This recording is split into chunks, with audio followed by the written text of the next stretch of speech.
দিল্লির মাওলানা সাদ কান্দলভিকে বাংলাদেশে আসার অনুমতি দেওয়ার দাবিতে তাবলিগ জামাতের সাদপন্থীরা প্রধান উপদেষ্টার বাসভবন যমুনার সামনে অবস্থান করছেন।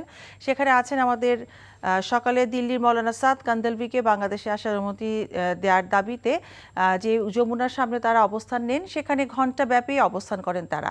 পরে প্রধান উপদেষ্টার সাথে বৈঠকের আশ্বাসের প্রেক্ষিতে অবস্থান কর্মসূচি প্রত্যাহার করেন তারা।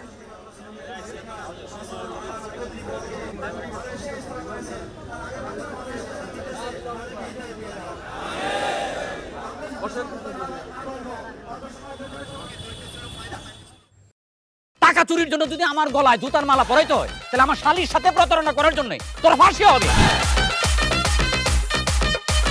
দুলা ভাই, আপনার তো ঘর জামাই বইলা একটা পরিচয় আছে, আমার তো তাও নাই।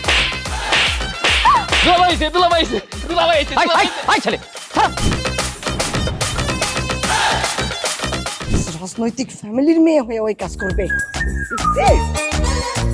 যারে পাবো আরে পিটাবো, রক্তের নেশায় ধরতে, রক্তের নেশায়, কাঁচা রক্তের নেশায় ধরতে।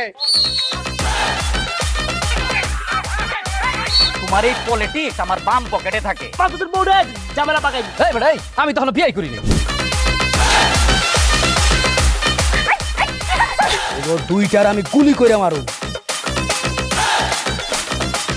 মাসুদরা কোনোদিন ভালো হয় না। আপনার পোশাক আশাক দেখে কিন্তু আপনার তালুকদার বংশের লোক মনে হয় না আব্বা, আপনার মনে হয় যে আপনি ফকির বংশের লোক।